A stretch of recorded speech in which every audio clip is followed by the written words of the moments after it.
All right, everyone, it's time to get stunning and brave because Marvel is making history with their first ever all-trans superhero team. Now, a lot of people sent me messages asking if I had seen this and if I was going to do a video on it. I honestly hadn't, so I looked into it, and I wish it had stayed that way. But now I've seen it, I can't unsee it, and we're all going to experience it together. So I decided to take this or do this video, one, because it's ridiculous, but also because this kind of fits with the theme of the What If Miles Morales Was Thor video. I'll put a link in the description below. Whereas when Marvel decides to do these characters, when they purposely try to go out and take like a marginalized group, or in this case like LGBT plus, or Miles' case just a minority group, they tend to do their writing so on the nose that they turn these characters, rather than giving us characters, they give us caricatures of what like they perceive this group, this community looks like. So we're going to talk about that. We're going to talk about the all-trans superhero team here. So we need to get into talking about these characters because they are just fantastic.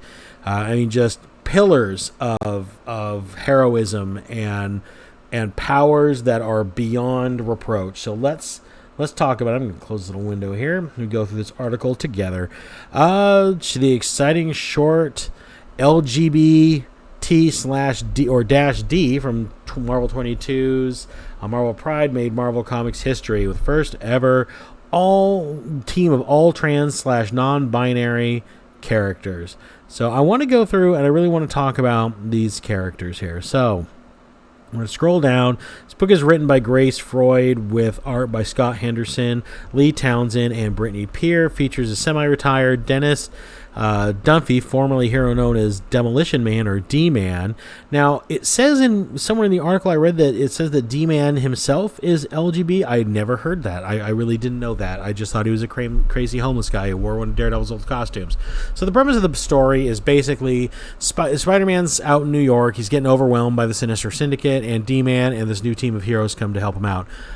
So let's go through and find out who these heroes are. Now, we're going to come down. The first we meet here is Nora, a.k.a. Pity Girl. Of course, we have our pronouns here, she, her. She's able to hypnotize people by reading them sad stories. So let's let that sink in. So she needs to sit down and tell somebody a sad story, in which case this, I guess, mesmerizes them on her sadness. All right, moving on. We have Aphelion, they, them, a non-binary hero who can freeze things with the empty universe stored in their chest. So basically, this is like an emo goth kid with his boundless emptiness. I will defeat you. Oh, wow. Oh my gosh. Okay, Rex Ridley, my favorite name of the group, Good Arson. His pronouns are a dude. So come up with whatever you want with that one. I don't want to gender this character. Who can light stuff on fire with a thought. So you're a classic fire starter, but Good Arson. I would imagine that his nemesis is Bad Arson. I didn't think Good Arson was a thing, but here we go. Finally, we have Soph, a.k.a. Facehopper. Facehopper is my favorite power of this group. They can shapeshift into anyone, but only if it's someone she thinks is cool. A tribute to the eternally cool trans pop star Sophie, who sadly passed away in 2021. So this is a tribute character. I get it. That's cool. Why are we giving him such a lame power? Or giving her such a lame power? Facehopper can shapeshift into anyone as long as she thinks it's cool. And this is what I'm talking about. So I talked about it a bit with the Miles Morales story, and we'll talk about it here too. When Marvel seeks out to do this, I don't understand why they can't just make 4 interesting characters. Why they have to make these clowns that kind of come out and do this little dance, their silly powers and their names taken right out of, I think what probably people that aren't within the direct community think they talk like. It very much reminds me of the New Warriors with screen time and safe space and all this. Speaking of safe space, we have this great page snippet here from the book itself where Spider-Man's just been thrown through a wall And here comes the Sinister Syndicate. Where is a Sticky Freak? It's time for him to face the wrath of the Sinister Syndicate. And then you've got, this is the Good Arson here. I knew you had it on. And then here's, D-Man. His costume's been revealed. He's out cold. You kids stay back. And then we have a Felion. No way, Mr. D. Transistors, tolerate. That's their call to action. Tolerate. We're going to tolerate this villain. It doesn't really sound like you're going to do anything to threaten them. You're just going to tolerate their existence. And then back here, we've got Pity Girl. That is not our name. Then tolerate. Did you just say tolerate? Hey, I thought this was a safe space. My God. The cringe. The unending cringe. Let's go, Demolition Man. I've been bear hunting before. Wow. Oh, wow. This is writing in a modern comic book. This is not made up. This is something that actually happened. A professional writer wrote it. An artist had to illustrate it. An editor looked at it and said, this is good. Send it off. This is the process. Good grief. And you wonder why Western comics are in trouble. Oh, man. Where even to begin with this dialogue and these characters?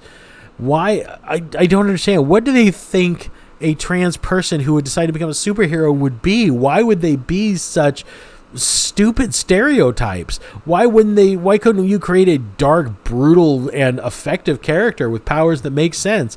And their LGB status is just part of their identity. And it's part of their backstory. It doesn't have to be their only identity and driving force behind everything that they are. I don't understand the style of writing. I really don't. I mean, I put out a fair number of books now in my day. I've written LGB characters. I like to think fairly well. And I approach them the same way I approach any other character. Their orientation, all that stuff, that's part of their story. And it's as big and as small their story as really it is to them. I don't understand why they can't create these characters, and as we read more about them, these facts about them are revealed. Like, maybe we don't know that a character is trans. We don't know a character's sexual orientation until it comes out organically in the story, and then it just is melded into the I don't want to sound corny, but the tapestry of what that character is. Part of their background, their history, their motivations, their weaknesses, their strengths. We learn that as we learn about these characters. I don't need to say, hey, here's a trans character, boom, like you're telling me an action figure. That's ridiculous. So, yeah, I mean, this is terrible writing. The artwork is what it is. It's fine. Sinister Syndicate looks good. Look at D-Man's hair. Look at D-Man's hair. Wow. He's got the one side shaved, the other side long and flopped over, super feminist hairdo. God dang. I don't even know anymore, guys. So tell me what you think. Did you read this book? Are you a fan? Were you excited to hear these characters coming out? Do you think... I think if I was if I was a member of this community, or any community that's being represented like this, I'd be more insulted than anything else. I think representation in comics is important. I've said it before. I think for a comic book universe to be relatable, it should look like the universe that we live in. And so all the people that we see in our world should be reflected in the comic book world, because that's what makes that world feel lived in. But when you make them into these just cartoons, when you make them into these just kind of walking jokes, what are you doing? Who's the audience for this? Who are you making happy with this? Who's going to look and say, that's my new favorite character just because of their sexual orientation, or just because they're trans? Not their powers are cool, their costume is cool, they've got a good backstory, I like their personality, I like the fact that they're a brutal anti-hero, or I like the fact that they're resourceful and always find a way, or use cool gadgets, or anything like that. The thing that most people find interesting in superheroes. But anyway, let's talk about this in the comments below. I really want to know what you guys think of the Transistors, since that's the only name we got here on the page. The Marvel's new superhero team here. These guys were introduced through Pride Month, and I'm figuring, like all the other characters, they always introduce every Pride Month. We won't see these guys again until next January, and they'll dust them off, bring them back out, and put them in a couple of stories. So let's talk about in the comments below. While you're down there, do all the stuff. Like, subscribe to the channel if you're not already a subscriber. Share the video with your friends. The algorithm really likes sharing these days. Helps the channel grow, and I really appreciate it. And I'm going to leave it there. I'll talk to you on the next video. See you then. Bye.